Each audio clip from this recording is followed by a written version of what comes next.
because I think this is something a lot of people have problems with when they're first starting the game. They have a lot of ideas. They want to get them all into a deck, and they get it on the ladder, and then they get their hand. Oh, I can't swear. Shoot.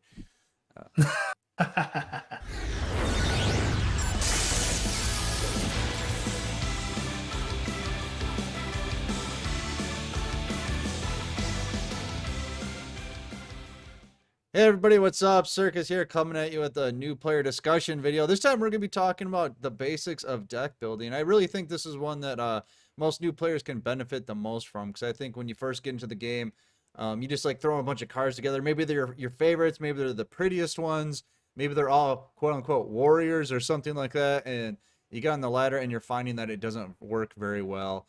Um, and I think a lot of people like to build decks over net decking, which is when you just go on the internet and find a deck and copy it. So we're going to help you get your start here. And I got Jason from our new player council in our Discord. He's going to come in and we're going to talk a little bit about just the basics. We're not going to get like super in depth, but we're going to start with the basics. How are you doing tonight? I'm doing very well, Circus. Good to be back here again, YouTube. I just want to wish everyone a happy 2021, a happy new year. Yeah. It's very early in the new year. So this is a good way to start it off. So let's get right into it. What is like one of the number one rules of deck building? So the main number one rule generally is about your deck size. Most decks you wanted it to be about 20 cards because that's the minimum limit that Mm-hmm. Duel Links allows us to build decks with. However, not every deck has to be 20 cards. Sometimes they can go a little bit over, maybe one or two cards, just to accommodate some other very strong card they may want to play. Right. Other decks can completely break the rule. Not always, but very few decks can break this rule. I would say out of like the 20 decks that are hot right now, like two or three of them will break that rule. Most of them are going to stay in that 20 card range. So I see it in the new player channel a lot. People asking like, well, why wouldn't I want more than 20 cards? These are all good cards. Why wouldn't I want to put them in the deck? So the biggest concern for us is the card ratios. Uh, Mm-hmm.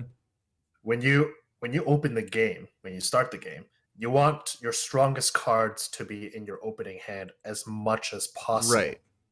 So generally, the strongest cards, which I call starters, we want to Mm-hmm. see them. We want to play 3 copies of Mm-hmm. the cards that you want to see least. Generally, the ones that do work for you, but don't always. When you open them, they don't do a whole lot. You play maybe one, sometimes 2 copies of.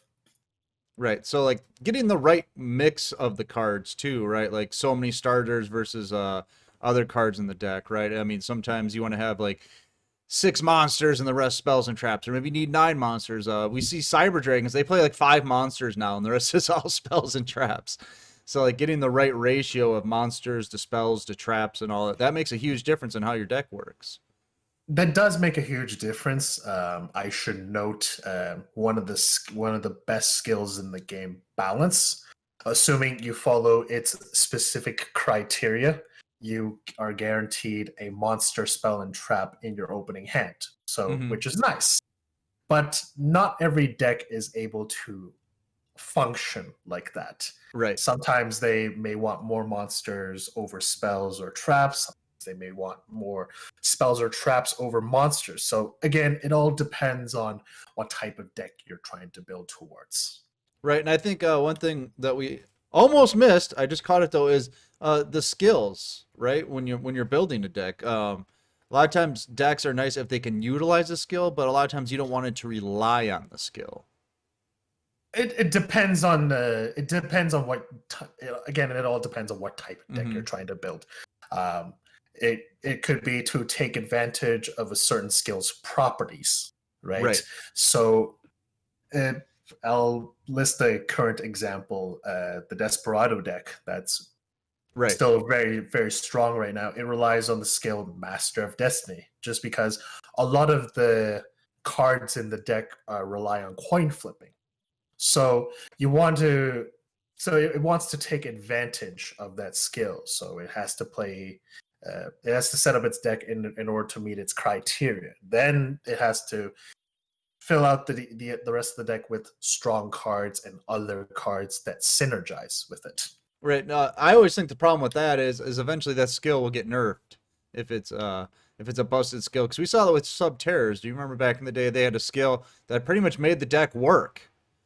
Mask Yeah, tribute, and then yes, that skill got nerfed, and that deck just died. It went from tier 1 to 0, like, well, not tier 0, but tier nothing.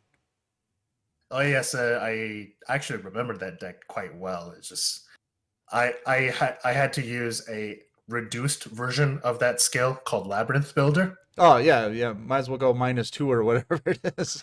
I mean, it was not the worst substitute, Yeah. but then but then what we're trying to say is that not over reliance on a skill could get your deck pretty much killed. Right, like Sometimes. Desperado, I don't know how it's gonna fare after, because obviously Master of Destiny is probably gonna get hit again, and that deck relies heavily on that skill. So when you're building a deck, just keep that in mind. I mean, if you're just building for fun, you're probably not gonna run into that problem. So if you're making some kind of little meme deck where you need the skill to pop off, I mean, that's not such a big deal. But No, it's not such a big deal, but there are certain competitive decks, as we said, Desperado, which heavily relies on Master of Destiny. Currently, another example, Invoked Neos. It Mhm. heavily relies on Fire Reload to Right, right. take advantage of how the deck is constructed. Yeah. All right. Well, let's move along a little bit here then. After card ratios, we want to look at win conditions, right? Because I think we see a lot of deck building in the beginning, and you ask somebody like, well, "What's your win con?" And they're like, "What do you mean?" Well, I'm just gonna reduce my opponent's life points to 0, right? How are you gonna do that? So the question that you need to ask yourself is, what's your deck strategy Hmm. that allows you to win the game? So recall the video where Singh did about play styles. We Right. had we had OTK control mid range. Yeah. So what does your deck fall into? What of those play styles? When you know the play style that it falls into, then you better understand where how you're going to build your deck to fulfill those win conditions. In the case of an OTK deck, you want to play as many as you want to play as many cards as possible that allows you to win the game as fast as possible. So backroom removal, as many combo pieces as possible, so that you achieve a fast win, right? In the case of control decks, it generally relies on more traps, maybe less spells, not as many monsters, but it all depends on the deck. So you want in a control deck, you would want to whittle away your opponent's resources as much as possible and trade one for one along the way. In the case of a mid-range deck, again, as Singh noted last time, it falls somewhat in the middle, but it could go either way. So, but you need to understand your deck strategy and what it wants to do so that you can maximize your chances of achieving your strategy and therefore your win condition. So there are different win conditions. Some, God, I hate to bring it up, but like stall. The whole point is just to stall the game out and make your opponent deck out. Sometimes you're just you want to summon a boss monster of some sort, right? Like how are you getting that boss monster out, right? Trimids have a very different way of getting their boss monster out versus like, Neos, like we were talking about, or Desperado, right? Yes. So again, you need to understand your deck to really benefit from that. If you don't have any understanding of your deck, how the heck are you going to achieve said win condition? Or a good In the example, right? Quintet Magician. We see that all the time, especially in new player decks. Quintet Magician. You get that out, that thing pops off, and you know exactly how you win at that point. But it's how are you going to get it out in the first place? Yes, the question is how. The problem, Right. the issue is that when us new player helpers, meet these players for the first time and they present us our decks and we're just wondering how are you going to get there, right? Right. Just because you you're trying to go from point A to point B, but you have no pathway to get to point A to point B. Or You your know? like your pathway is more like a maze. Because I think a lot of people in the beginning they build a deck and they're like, I'm gonna throw this in just in case. I'm gonna throw this in just in case. And then all of a sudden you have like all these like just in case cards that just get in the way of your win condition. Yes. So, uh, especially that it impedes new players a ton. So, where I say at least, and probably the other new player helpers say as well, narrow your focus. You know, Yes. Yeah. understand what your deck is trying to do, and Hmm. go from there. Once you once you understand, then you can proceed much better. And I think that kind of goes right into our next point that we have on the screen, which is synergy, right? Synergy between the cards. Yes. So in synergy, the question that we're trying to ask is, what are the cards that synergize with what your deck strategy is? What are you attempting to do? Hmm. Are you attempting to establish a large combo that is unbreakable or wins you the game outright, or are you trying to set up a board that whittles your opponent away slowly, right? Right. So in the case, I'll give an example. Blue eyes. So a lot of the a lot of the times you may have opening hands that are not the greatest. So cards like Karma Cut, cards like Regeki Break, Hallowed Life Barrier, Ultimate Providence. Those cards synergize with some of the other cards in the strategy to unlock its other components. Hmm. So it doesn't always have to be what I listed are non-archetypal cards Yeah. that synergize with the deck, but it can also be archetypal cards that synergize with the deck. Well, I So think the blue eyes is a good example because on the screen I have your cards need to work together because I think a lot of times people like I put all my favorite spellcasters into a deck and they don't necessarily work together. Their effects don't summon each other or make you draw cards or whatever. They got to have some synergy where they work together. And then like the blue eyes is great because right they're archetype specific cards. You got like the white stone, but then you have non-archetypal cards like Karma Cut. Right, it's not a blue eyes trap. It's not a it's blue not a eyes blue. spell, but you can play it and throw that stone into the grave, and now you're going because that white stone's going to get an effect in the grave. So the cards synergize together, but you have an archetype card and a non-archetype card. Exactly. And then the last point we have was one archetype is usually best, unless there are always some exceptions. I know people are already in the comments like, Circus, that isn't true because, but like when you're playing Trimids, you're playing Trimids. When you're playing Yes. Noble Knights, you're playing Noble Knights. There are some stuff that's meant to be blended together, like the Lightsworn engine or the Neos engine. There's always things like that. But for the most part, usually you're sticking to one archetype, especially when you're first starting out with building decks. Yes. So a lot of the decks in Yu-Gi-Oh are very archetype based. Hmm. So generally, it is in your best interest to stick to one archetype and not really mix it together. There are exceptions to the case. There is an Like exception to every rule. there is an exception to every rule, but generally, you want to stick to one archetype. Well, there now I guess we should bring up there is a difference because people are going to jump on us for this, but there's a difference between engines and archetypes. I think like the invoked engine, it's like three cards. You can put that into a deck and be all right. Like I was thinking Luna Lights, and then there was invoked Luna Lights. You know what I mean? But the difference was like Mhm. literally three cards. Right. Uh, it doesn't, from what I've seen, like the Invo engine Lunar Lights now doesn't really benefit them too much compared to playing them on their own now. Right. And I was thinking, well, negative one's Witchcrafter build. I think it literally has like two Lightsworn cards in it, right? I think It, he's got it like Charge of the Light Brigade and Minerva. He's got like two Lightsworn cards, so people might say, "Well, look, he's using Lightsworns," but it's like 98% Witchcrafters. 98%.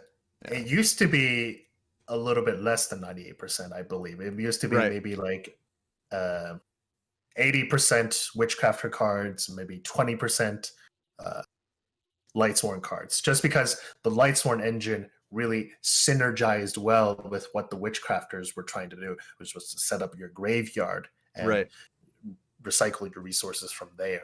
So there are obviously exceptions, and like I guess we're seeing even some more stuff that's breaking. That we're seeing Dark Magician with the stick and chair combo that are working together. Uh, but typically, I would say most decks do well when they're like magnets. Magnets are magnets, right?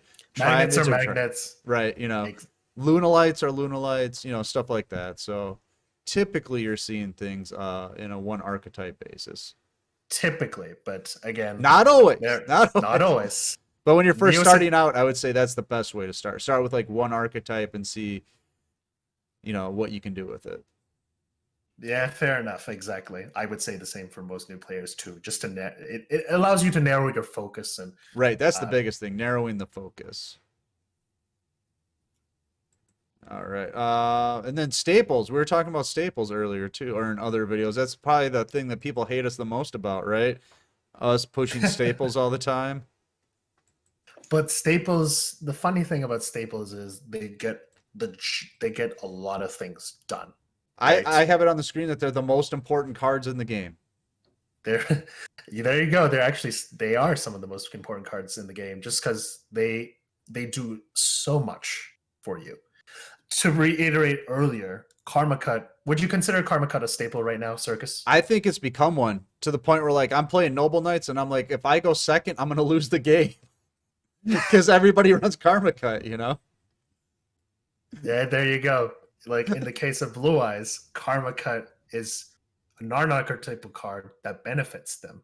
But Right. now in the case of Staples, everyone's playing cards like Karma Cut, um, not Floodgate Trap Hole is kind of falling off at the moment, but I think it will resurge eventually. Paleozoic Canadia, they hate on us for Paleozoic But Canadia, it's and yet making a comeback, baby. I don't know, but we got Book of Moon coming. I But know. But is I Book of still Moon unaffected by your opponent's spell effect, monster effects? No. Canadia is. there you go. Well, no, just to define staples a little bit, Karma Cut I almost would debate, just only because this.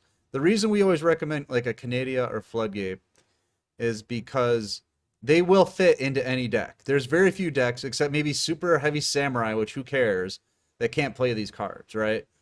Whereas like Yes. Karma Cut, you can play it in a lot of decks, but if your deck doesn't discard well, you're actually doing yourself a disservice because Karma Cut has a cost of discarding a card, right?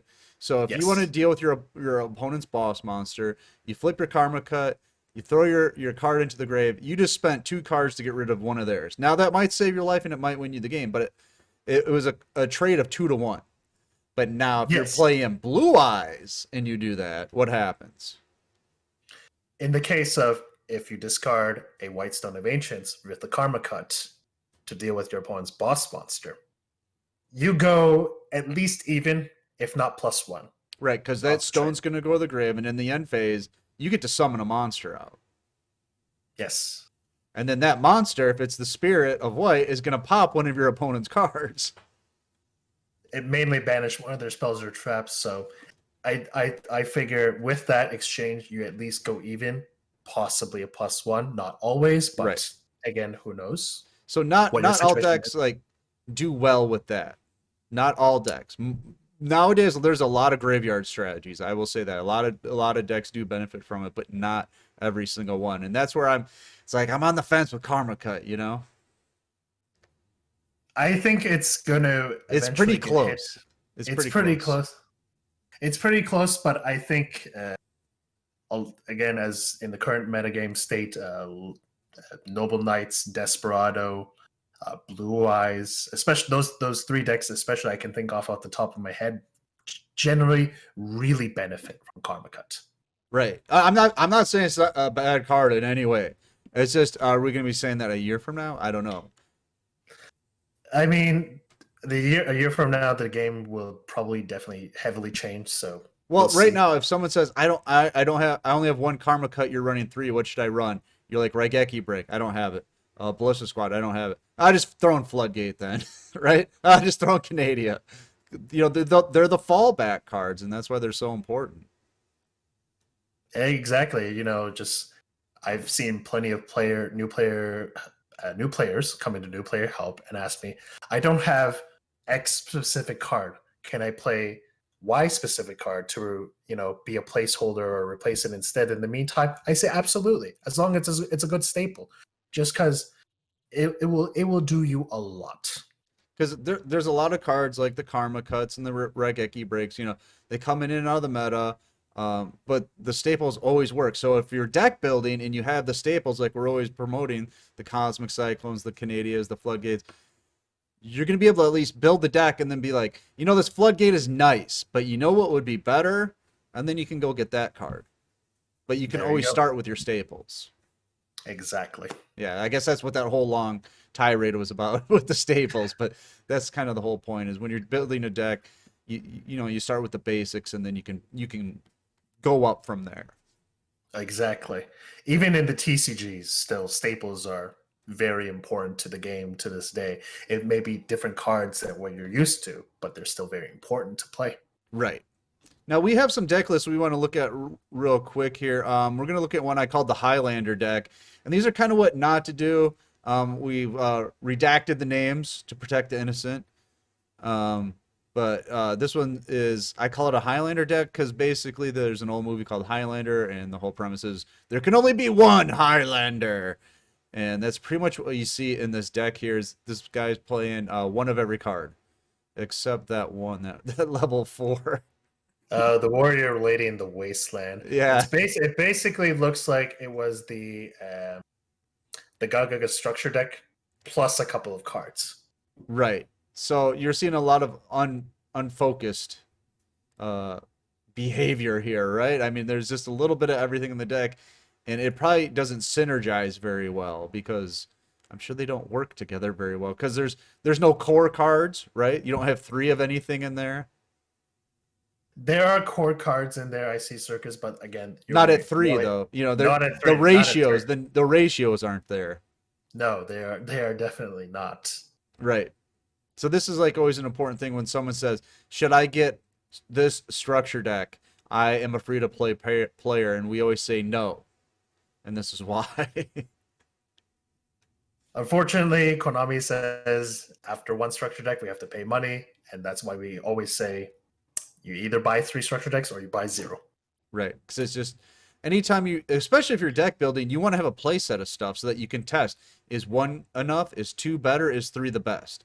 And that's why we're talking about ratios. Eventually, decks change a lot, and how many monsters that you might play of something. It's like I thought I had to play this at 3, but it's actually better at 2 because I found if I play 3, I brick more with this or whatever. But you should always have like 3 of each so that you can test that out. Exactly. So sometimes the best card may not be at 3, it may be at 1. So like Noble Knight Dristan, for example, is the best case for I should only play 1 of this because it does do me stuff. However, it doesn't do me stuff right away. It does me good stuff later. If I have that in my opening hand, I'm not happy. No, there you go. Right. So that's the kind of things you learn. But when Noble Knights first came out, that might have been a 3 or a 2. When they first came out years ago. Yeah, when they first came out, Yeah. that is. But now we've realized only 1's enough. All we need is 1. Yep. So, all right. So then we're gonna look at a Dark Magician deck. This is one of Jason's favorites right here. This is a little bit better, but still has that Highlander feel to it in the spell category. Yes. So I will note that there are 3 Dark Magicians. That's a good start. Mhm. There's Magician Navigation. Also a good start. There are some other core cards that you can see on the screen: the Rod, the Magician of Dark Illusion. Fine, we have a starting base here. But then it's muttered by stuff that doesn't always synergize. Right? Demock, and if you don't know, that's Dark Magician of Chaos. It's in the upper left there. You see the Dark Magician girl, the Gaia doesn't exactly synergize. I see the robe, and again, that's another decent sign. That's okay. Dark Magic Veil, that's okay. That equip spell, it's very slow. It could be replaced with something a little bit better, If you're referring to Power of the Guardian, sir, that is the best card in the game. I was referring to the other equip spell, Oh, but okay. I can also say that hey, Circus, I can also say the same thing with Power of the Guardians. Power of the Guardians is by far the best card in the game. Actually, I hope if you're watching that as a joke, we could do an entire video on why not to use Power of the Guardians. Uh, I, it's not a great card long term. But let's get back to it though. It looks like the Yes. spells here are just trying to be like accounting for everything. Again, they're accounting for everything, but they're one ofs. They're not. They are Dark Magician support, yes, but there's too many what ifs, right? Right, right. Like, do I need to destroy back row? Do I need to destroy a monster? Do I need a power boost? Those things, right? What if you can replace the Dark Magic attack, the Thousand Knives, the Magic Expanded, or even those equip spells first? Actually, I get rid of those equip spells first. If Mhm. that guy had Dark Magical Circle, now we would be talking better. Well, I think just in general, it'd be better to have like I'm just gonna pick some cards here, like 3 Wall of Disruptions versus like 3 1 of spells. Because it's like, okay, I'm in a situation here. Man, if I can just get one of my Wall of Disruptions, I can turn this game around. You know what I mean? That's a fair point. At least have some form of defense. Well, not just I'm just saying in general, like you don't know when you're gonna draw into any of these 1-ups. But if you Oh, know that's that your deck has like let's just say 3 Power of the Guardians and 3 Wall of Disruptions as your back row, and it's like, man, if I could just draw into one of these, you just have a more consistent chance of getting into one of those rather than one of this, one of that, and then you're just praying all the time to get it. Exactly. All right. So obviously this one's a little bit better, but could be even more focused. And then we'll go to a pro level deck here. I'm not sure where we got this from, but this is a hero deck. Obviously, the person that built this really knows what they're doing. So this is probably one of the better lists that I've seen, especially if you're just starting out. So it has, a good balance of monsters, spells, and traps that synergize with each other. Yep. So Isn't this in the your deck back, list, Jason? funny enough, this is my deck That's what I list. Yes. thought. But well, you can see here, the ratios is what we're talking about. Like, you get in a sticky situation. It's like, man, he's got a big boss monster. I can't deal with it. But if I draw into one of my Canadians, and you got 3 of them there, right? Yes. Or if I can get into a mass change, I can hit him for lethal. You know. There you go. So this deck list. I'll just note to the viewers is probably from my free to play account. When after I think maybe a couple weeks, I built into heroes. I was able to follow the guide and build it to something like this. Yeah, this was one of our first new player guides right here. This is one of the graduate decks. I mean, the circus and the other DLE staff were molding when I was able to get to this kind of level, and Yep. they were molding. I will say that for sure. So you'll see some one ofs like the polymerization in there, and the reason there's one of those is because you have a card that can surge it, so you don't need 3 of that. So something like that is okay. Um, and like the enemy controller, there's one of those in there because the Vion is also a 2, so that's why you see that at 1. And I think the Exactly. Wall of D is just at 1 because that's all you could have, right? Well, Or did you have 2? No. So during that time, I only picked one Wall of D, and I Mm-hmm. wanted to save the SR ticket for, if I wanted to use it for a future deck that I built into later down the Right. road, which I needed there. So But one Wall of D is fine, especially as you get into higher levels of play. People will play around that Wall of D a little bit better, and you won't see it as much. But the Canadians, the floodgates, you will definitely run into more often. But I was gonna say here, if you wanted even more consistency, you take that Wall of Disruption out, put it in a 3rd floodgate. Yes. Yeah. And I don't think at the time I had that 3rd floodgate yet. So there you go. Or if you wanted to get into more consistency, you could take that enemy controller out and put in another Cosmic Cyclone when you get it. You know. There you go. That way they're not 1-ofs. That way you're at 2 of something, you're at 3 of something. Any, knowing that you can draw into something's better than, God, I hope I get my one cosmic cycle, you know. But in a balance hand, you never know. You never know. You never know, exactly. Yeah. So I think that's pretty much everything that we were planning on covering tonight. So if you have any questions, make sure to get in the comments. I'm sure we missed a few things, and I'm sure some people are going to say, but Circus, but Jason, you forgot to. So make sure to let us know what we forgot. And then we'll cover it in the next new player video. How does that sound? That sounds solid, actually. All right. So we're going to get out of here, but what you should do is get in the Discord, because that's where beautiful people like Jason are waiting to help you. They're in the Discord, they're in the new player channel, they're there to answer your questions, and then the new player stream on Saturday nights. Check that out. I'll be there. Sing will be there. We'll be answering questions. It's always a good time. So make sure to check that out as well. So we're going to get out of here. I'm Circus. That's Jason. We'll see you around. All right, guys. See you next time.